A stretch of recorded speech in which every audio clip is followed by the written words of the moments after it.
श्री शिवाय नमस्तुभ्यम। दोस्तों, आप सभी लोग जानते हैं कि 26 जून 2023 को यहाँ पर आ रही है सोमवार की अष्टमी। दोस्तों, सोमवार की अष्टमी महीनों बाद आती है और साल में सिर्फ 3 से 4 बार ही आती है, जो कि इस जून के महीने में यहाँ पर आप लोगों को 16 जून 2023 को सोमवार के दिन अष्टमी तिथि के दिन यहाँ पर सोमवार की अष्टमी आ रही है और यह गुप्त नवरात्रि की अष्टमी तिथि भी है। इसीलिए यह वाली सोमवार की अष्टमी बहुत ही ज्यादा विशेष है। तो आज की इस वीडियो में हम आपको इस सोमवार की अष्टमी के दिन किए जाने वाले कुछ नए और कुछ विशेष उपाय बताने वाले हैं, जिन उपायों को करके आप अपनी जिंदगी में बहुत सारे बदलाव कर सकते हैं, अपने जीवन में खुशियों को प्राप्त कर सकते हैं, अपनी मनोकामनाओं को भी पूर्ण करवा सकते हैं। चलिए दोस्तों, सोमवार की अष्टमी के दिन किए जाने वाले उपायों के बारे में बात करते हैं और सबसे पहले उपाय के बारे में बात करते हैं। दोस्तों, सबसे पहले जो हम आपको उपाय बताएंगे सोमवार की अष्टमी का, वो सबसे बड़ा उपाय बताएंगे और इस उपाय को अच्छे से समझाने की कोशिश भी करेंगे। दोस्तों, सबसे पहला जो उपाय है, इस उपाय को आप अपनी मनोकामना पूर्ति के लिए सोमवार की अष्टमी के दिन प्रातःकाल सुबह सुबह कर सकते हैं। तो इस उपाय में आपको क्या क्या सामग्रियां लेना है वो आप लोग सुन लीजिए। इस उपाय में आपको लेना है 31 चावल के दाने, 31 हरे मूंग के दाने। देखिए, चावल के जो दाने आप लोग लेंगे वो टूटे हुए नहीं होने चाहिए, वो पूर्ण होने चाहिए। और जो 31 हरे मूंग के दाने आप लोग लेंगे वो दाल वाले नहीं होने चाहिए, वो पूर्ण ही होने चाहिए। जो गोल गोल होते हैं ना हरे मूंग के दाने, वो वाले। उसके बाद दोस्तों 31 आपको बेलपत्र लेना है और जो बेलपत्र आप लोग लेंगे वो भी ध्यान से देख लीजिएगा, कटी पिटी ना हो, अच्छी बिल्कुल शुद्ध वहाँ पर बेलपत्र हो। तो आपको तीनों ही चीजें 31 बेलपत्र, 31 चावल के दाने और 31 हरे मूंग के दाने तैयार करके आपको रख लेने हैं। और सोमवार की अष्टमी के दिन प्रातःकाल सुबह सुबह आपको भगवान शिव जी के मंदिर ये तीनों चीजें लेकर पहुंच जाना है। ठीक है, भगवान शिव जी के मंदिर आप जैसे ही पहुंचेंगे तो चौखट से ही ये उपाय शुरू हो जाएगा। भगवान शिव जी के मंदिर की जो चौखट होगी वहां पर सबसे पहले आप अपने 31 चावल के दाने निकाल लीजिए और वहां पर अपनी मनोकामना को करते हुए भगवान शिव जी की चौखट पर किसी भी साइड में आप वह 31 चावल के दाने अपनी मनोकामना को करते हुए समर्पित कर दीजिए। ठीक है, चावल समर्पित करने के बाद दोस्तों आप भगवान शिव जी के मंदिर के अंदर प्रवेश कीजिए। प्रवेश करने के बाद आप आइए नंदी बाबा के पास में और अपने 31 हरे मूंग के दाने भी निकाल लीजिए। 31 हरे मूंग के दाने निकालने के बाद दोस्तों नंदी बाबा का एक पैर हमेशा उठा हुआ होता है, आप जहाँ पर भी देखेंगे वहां पर, है ना। तो वहां पर उस उठे हुए पैर के पास आपको भगवान शिव जी से, नंदी बाबा से प्रार्थना करके 31 हरे मूंग के दाने वहां पर समर्पित कर देने हैं। ठीक है, अब आपके पास बचेंगे 31 बेलपत्र, तो इनको लेकर आ जाना है आपको भगवान शिव जी के मंदिर में। अब इन 31 बेलपत्र पर आप चाहें तो बीच वाली बड़ी पत्ती पर चंदन भी लगा सकते हैं, अन्यथा कोई दिक्कत नहीं है। जिस तरीके से आपने चावल एक साथ चढ़ाए हैं, हरे मूंग के दाने एक साथ चढ़ाए हैं, उसी प्रकार से आपको इन 31 बेलपत्र को भी एक साथ ही चढ़ाना है। तो इसीलिए इन 31 बेलपत्र को मतलब यहाँ पर एक साथ जमा लीजिए और इन्हें आपको माता अशोक सुंदरी जी वाले स्थान पर भगवान शिव जी से प्रार्थना करते हुए समर्पित करना है। ठीक है, माता अशोक सुंदरी जी का स्थान कहाँ पर होता है? जलाधारी के बिल्कुल बीचों बीच में जो स्थान होता है वहां पर। तो वहां पर आप इन 31 बेलपत्र को आपको एक साथ करके समर्पित कर देना है और उसके बाद आपको 2 से 3 मिनट तक भगवान शिव जी के मंत्रों का जाप करना है, श्री शिवाय नमस्तुभ्यम बोलना है। और उसके बाद आप अपनी मन की प्रार्थना, जिस मनोकामना के लिए आप उपाय कर रहे हैं, वह मनोकामना भगवान शिव जी से बोल दीजिए। निश्चित ही कुछ ही समय के अंदर आपकी मनोकामना जरूर पूर्ण होगी, क्योंकि सोमवार की अष्टमी बहुत ही विशेष दिन होता है, भगवान शिव और माता पार्वती का मिलन का दिन होता है। और अगर आप उनके मिलन के दिन पर कोई उपाय करते हैं तो उसका फल भी आपको बहुत जल्दी मिलता है। चलिए दोस्तों, हम बात करते हैं अगले उपाय के बारे में, जो कि आपको सोमवार की अष्टमी के दिन करना है।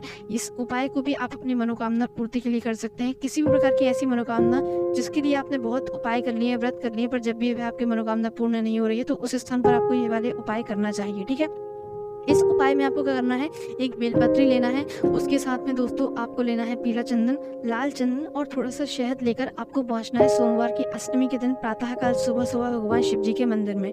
आपको मंदिर पहुंचना है। मंदिर पहुंचने के बाद आपको करना क्या है, भगवान शिव जी के दर्शन कर लीजिए, आप सब कुछ कर लीजिए। उसके बाद में आप भगवान शिव जी के पास में आकर बैठिए इस उपाय को करने के लिए।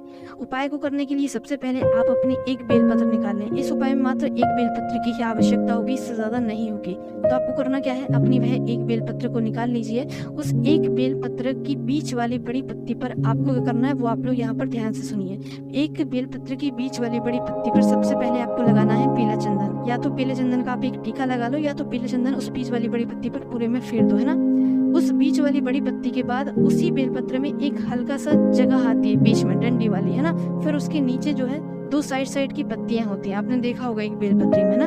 तो आपको करना क्या है, वो बीच की जगह आप लोग ध्यान में रखिएगा। उसके बाद में जो 2 साइड की पत्तियां होंगी, उन 2 साइड की पत्तियों पर आपको लगाना है लाल चंदन। या तो लाल चंदन का टीका लगा लेना या लाल चंदन पूरे में उन दोनों साइड की पत्तियों में फेर देना। ठीक है, फेर दिया आप लोगों ने, ये 2 जगहों पर चंदन लगा दिया।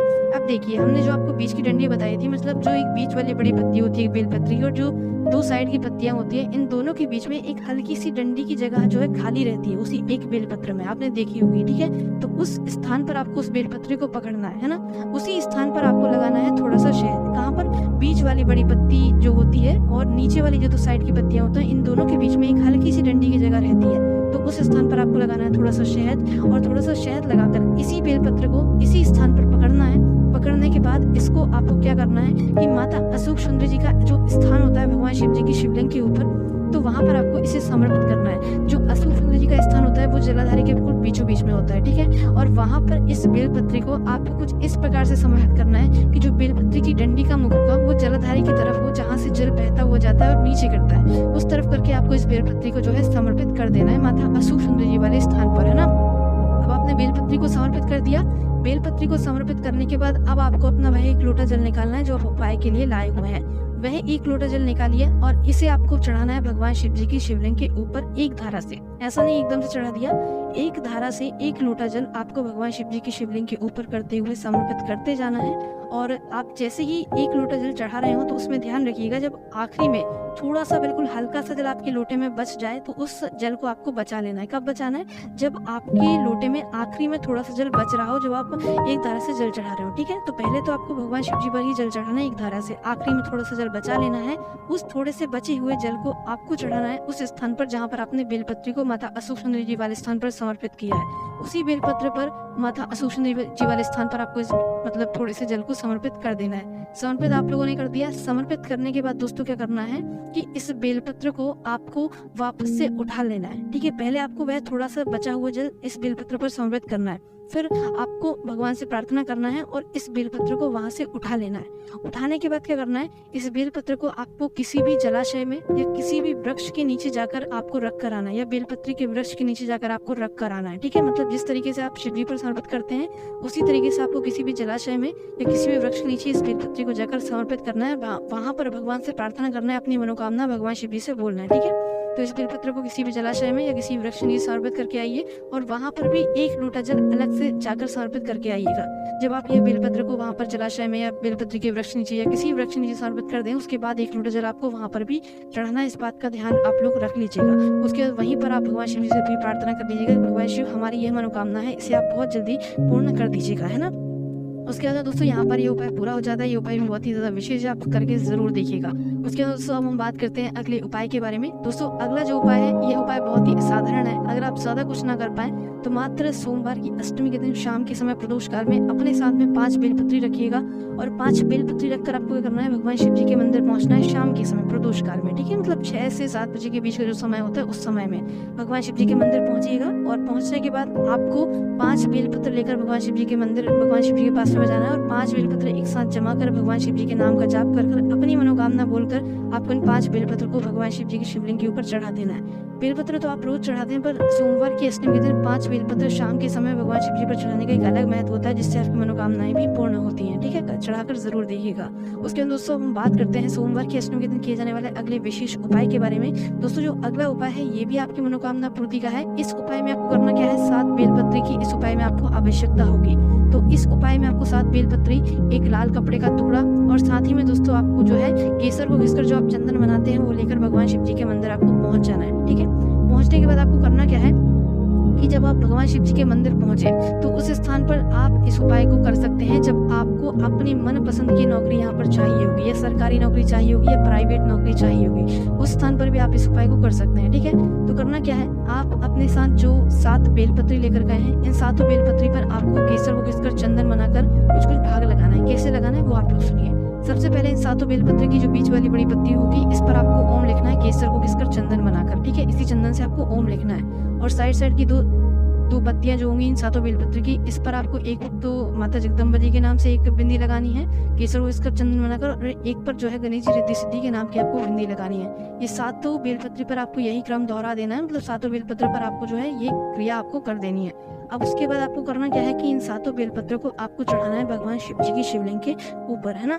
शिवलिंग के ऊपर आप लोग चढ़ाकर क्या करेंगे कि इन 7 बेलपत्रों को आपको कुछ समय चढ़े रहने देना है और उस समय के बीच में आपको भगवान शिव जी के मंत्रों का जाप करना है। जाप करने के बाद में क्या करना है, कुछ समय बाद इन 7 बेलपत्रों को आपको उठाना है और अपने साथ में लाए हुए उस लाल कपड़े में रख लेना है। लाल कपड़े में रखकर आपको उसे बांध लेना है। बांधने के बाद आपको करना क्या है, इस लाल कपड़े में 7 बेलपत्रे रखकर अपने घर पर ले आना है और इस बेलपत्र को अपने घर में लाल कपड़े में बांधकर रख देना है। यह जो आशीर्वाद है, ये भगवान जी का आशीर्वाद आपके लिए रहेगा और इस आशीर्वाद को जब आप अपने घर में रखेंगे तो आपके घर में सभी चीज़ अच्छी होंगी, खुशहाली आएगी, आपकी मनोकामनाएं भी पूर्ण होंगी। और इस लाल कपड़े को आप लोग अपने व्यापार वाली जगह, बिजनेस वाली जगह, दुकानदारी में भी रख सकते हैं, जिससे कि आपका जो व्यापार है, बिजनेस है, वो अच्छे तरीके से चलने लगेगा। और आपके घर में अगर कोई परीक्षा दे रहा हो, कोई इंटरव्यू के लिए जा रहा हो, कोई नौकरी के लिए प्रयास कर रहा हो, तो इसे आप अपने घर में रखिएगा। उस बच्चे की नौकरी भी जरूर लग जाएगी, वो इंटरव्यू में पास जरूर हो जाएगा। उसके बाद दोस्तों सोमवार की अष्टमी के दिन आखिरी में जो हम आपको उपाय बताएंगे वो विवाह के लिए बताएंगे। दोस्तों विवाह के लिए आपको करना क्या होगा, सोमवार की अष्टमी के दिन